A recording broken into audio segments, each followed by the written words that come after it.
രാഹുൽ മാങ്കൂട്ടത്തിനെതിരായ യുവനടിയുടെ മൊഴിയിൽ കേസെടുക്കേണ്ടതില്ലെന്നാണ് അന്വേഷണ സംഘത്തിന്റെ തീരുമാനം. നിയമ നടപടികളുമായി മുന്നോട്ട് പോകാൻ യുവനടിക്ക് താല്പര്യമില്ല. പരാതിക്കാരിക്ക് താല്പര്യമില്ലാതെ കേസെടുത്താൽ കോടതിയിൽ തിരിച്ചടി ഉണ്ടാകും എന്നാണ് അന്വേഷണ സംഘത്തിന്റെ വിലയിരുത്തൽ. യുവനടിയെ കേസിലെ സാക്ഷിയാക്കാനാണ് ഇപ്പോഴത്തെ നീക്കം. ഷഫീദ് റാവുത്തർ വാർത്തയുടെ വിവരങ്ങൾ വെച്ചിരുന്നുണ്ട്. ഷഫീദ്, എന്താണ് പുറത്തു പറഞ്ഞതിൽ ആദ്യം ഈ യുവനടിയാണ് പുറത്തു പറഞ്ഞത്.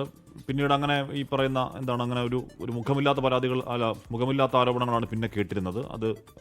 അതുകൊണ്ട് അവർ അങ്ങനെ ഒരാളില്ല എന്ന് പറയുന്നതല്ല. പക്ഷേ ഷഫീദ്, അപ്പോൾ അന്വേഷണ സംഘം പിന്നെയും പ്രതിസന്ധിയിൽ പോയി പെടുന്നു എന്നതാണ് അതിൻ്റെ ഈ വാർത്തയുടെ അർത്ഥം.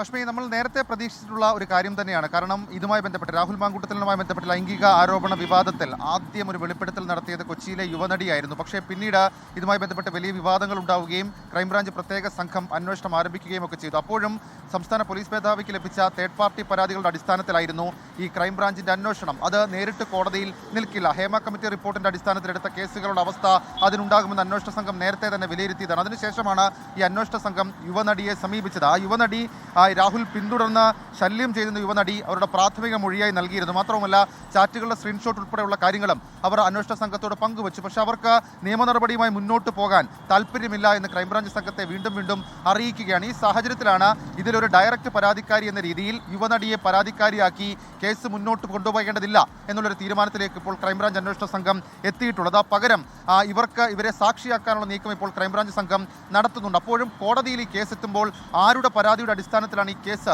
എന്നുള്ളൊരു ചോദ്യം ഉണ്ടാകും. കോടതിയിൽ ഈ കേസ് നിലനിൽക്കുമോ എന്നുള്ള അവസ്ഥ തന്നെ ഉണ്ടാകും. സ്വാഭാവികമായും അത് അന്വേഷണ സംഘത്തെ സംബന്ധിച്ചുള്ള അന്വേഷണം വഴിമുട്ടുന്ന സാഹചര്യം തന്നെയാണ് ഇപ്പോഴുള്ളത്. ഹഷ്മി, ലോകത്തെവിടെയായാലും ഏത് സമയത്തും 24 വാർത്തകളും ഓഗ്മെന്റഡ് റിയാലിറ്റി പാക്കേജുകളും എക്സ്പ്ലെയിനറുകളും വിശദമായി കാണാൻ ഞങ്ങളുടെ യൂട്യൂബ് ചാനൽ നിങ്ങൾക്ക് സബ്സ്ക്രൈബ് ചെയ്യാം.